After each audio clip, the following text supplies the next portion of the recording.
Olá pessoal, tudo bem com vocês? Continuando, né? Nós vimos uma primeira aula onde eu dei uma reestruturada na questão dos óxidos e continuando aqui no módulo 16, né? Eu vou aprofundar mais um pouquinho dentro da inorgânica aqui com vocês, tá? Então vamos lá, acompanhando aí. Agora a gente vai ver óxidos anfóteros, tá? Os óxidos anfóteros apresentam um caráter ambíguo, tá? Como eu mostrei para vocês, os óxidos básicos e tudo mais. Agora, o anfótero, ele tem caráter de ambiguidade. Quando estão na presença de um ácido, né, como vocês já viram, atua como um óxido básico, tá? Então, se eu tenho um ácido, esse anfótero se comporta como óxido básico.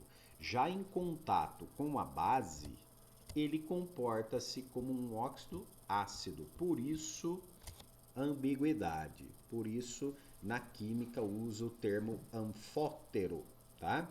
Essa característica está associada ao fato de que os metais, tá certo? Os metais que formam óxidos anfóteros, em geral, apresentam números de oxidação intermediários. É isso que eles querem dizer, tá?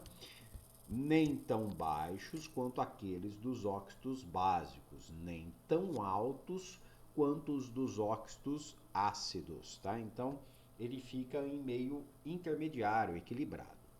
Os óxidos anfóteros mais comuns, né, o óxido de alumínio, óxido de zinco, mas estes não são os únicos. Outros exemplos são, né? Aí você tem aí o PbO2, esse NO do estrôncio, né? Aí tem aí vários outros que vão aparecendo para nós, tá? AS2O3, enfim. Há um grupo, né, que pode aparecer. Então, dei uma olhadinha, né? Olhem, como se diz aqui, você tem que dar uma afinizada com isso, que pode aparecer alguma questão e você só de olhar você observa pela formação, né, do elemento se ele é anfótero ou não. Então, como que eu uso a nomenclatura dos óxidos anfóteros, tá? Agora a gente vai observar aí, como vocês já viram na aula anterior, como é as regras da nomenclatura. Ele tem a mesma regra utilizada para os óxidos básicos, tá? Então ele tem a mesma regra. Quando o elemento se liga ao oxigênio, tem um NOx fixo, tá? Como fica? Chama-se óxido D, mais o nome do elemento. Então, bem tranquilo nesse sentido, tá? Quando o elemento se liga ao oxigênio, apresenta NOx variável. Aí é óxido D, nome do elemento, mais o NOx em algarismo romano, se for necessário. Ou sufixo, né? Uso ou ico. Né? Então aí você tem alguns exemplos. Por exemplo, óxido de alumínio. Então você coloca o óxido D mais o nome do elemento. Óxido de zinco. Aí quando ele tem um NOx, né, variável, óxido de chumbo 2 ou plumboso, como ele aparece aqui. Óxido de chumbo 4 ou púmblico, tá certo? Então, final oso ou ico, dependendo do número do NOx, tá? Óxido de estanho 2 ou estanoso, ou óxido de estanho 4 ou estânico, tá? Então, pode aparecer aí das duas formas. NOx fixo, óxido D mais o nome do elemento. NOx variável, óxido D, aí é o nome do elemento com o número do NOx em algarismo romano ou sufixo oso ou ico, tanto faz. Ele pode aparecer tanto de um jeito quanto de outro, tá certo? E aí você vê lá alumínio, zinco, chumbo, estanho, né?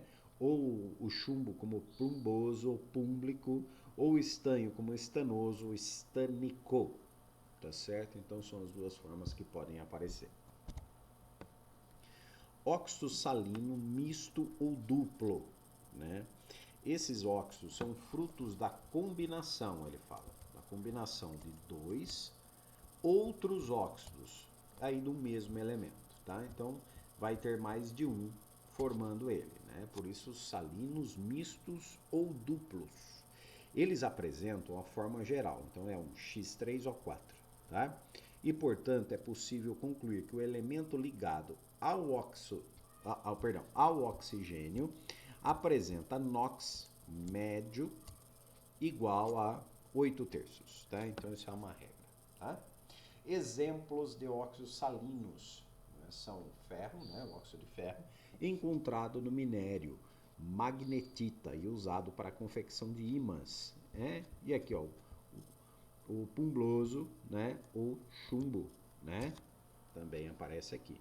Então, a magnetita pela combinação do óxido ferro com o óxido de ferro 3. Então, você tem a junção do óxido de ferro 2 e o óxido de ferro 3. E aí você tem o que chama de magnetita, Fe3O4, tá? Aí a junção de dois óxidos, tá vendo? Você tem dois óxidos aqui, óxido ferro 2 e ferro 3. Aí acontece essa situação também, tá? Como eu uso a nomenclatura nesta situação?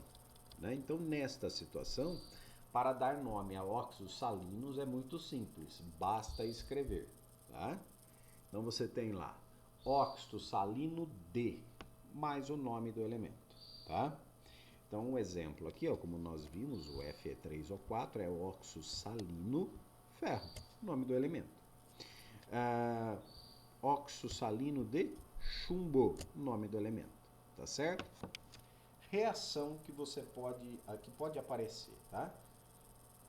Aí você pode ter uma reação de óxido salino, que nele demonstra aqui, mais ácido. Forma um sal 1, sal 2 e a água, tá? Tá vendo? Ele é misto, ele é duplo, né?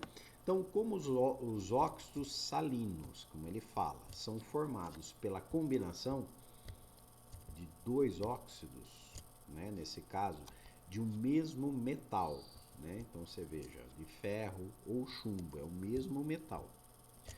Pode-se fazer a reação de cada um desses óxidos com um ácido separadamente. Então, você pega os óxidos com o ácido separadamente.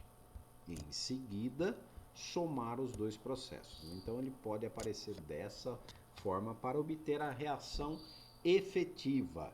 Seria aquela reação final. Como ele vai ficar, tá? Vamos ver um exemplo de uma equação balanceada, tá? Então não esqueça que a equação está balanceada, por isso que aparecem os valores estequiométricos, tá certo?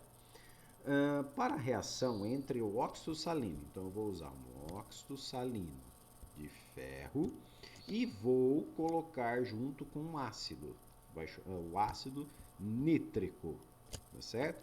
Então qual será a equação? Não esqueça que ela vai aparecer para nós balanceada. Se não tiver balanceada, você vai fazer o balanceamento estequiométrico dela. Isso aqui é bem simples, também não tem erro, tá? Então você pega o óxido salino de ferro, tá? Ele está aqui, ó. O óxido salino de ferro pela fórmula Fe3O4. Lembra lá sempre X3O4, né? Esse aqui, o que ele apresentou. É formado pela combinação dos óxidos ferroso. Então você tem o óxido ferroso, né, são os dois óxidos, né, o óxido ferroso e o férrico. Então você tem aqui, ó, o FeO mais o Fe2O3, que vai dar a junção de um óxido salino de ferro. Tá. Como é que fica essa parada? Olha aí, pessoal, escreva a equação de cada um desses óxidos com ácido nítrico separadamente.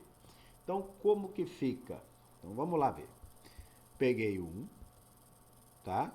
Esse cara, óxido ferroso, e o férrico, certo? Aí uni, coloquei ele com quem? Com um ácido. Tá aqui o ácido nítrico, HNO3, tá certo? Na primeira forma, dá um FNO3, mais água. Então, aí só fez o equilíbrio químico, né? Fez o balanceamento da equação, morreu. De baixo fiz a mesma coisa, né? Fe2O3, que é o férrico, mais HNO3, que é o ácido nítrico, beleza. Atinge o FeNO3, né? Expoente 3 aqui, expoente 2 aqui. Bom, multiplicado por 2 e outro multiplicado por 3, tá? E a água, como sempre, vai ter. Beleza?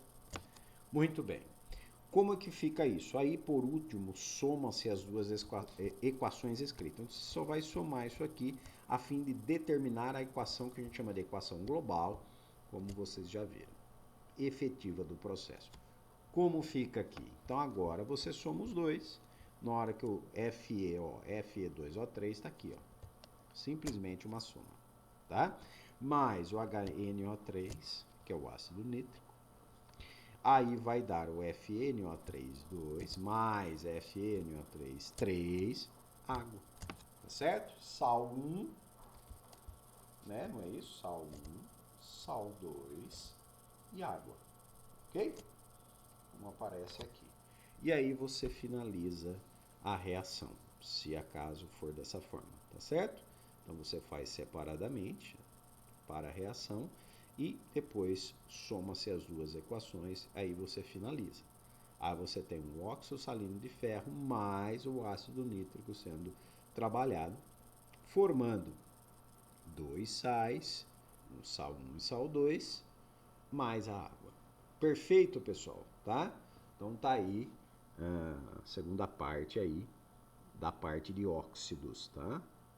E aí na próxima aula a gente finaliza aí com o restante referente ao módulo 16. Beleza, pessoal? Falou, um abraço, até a próxima.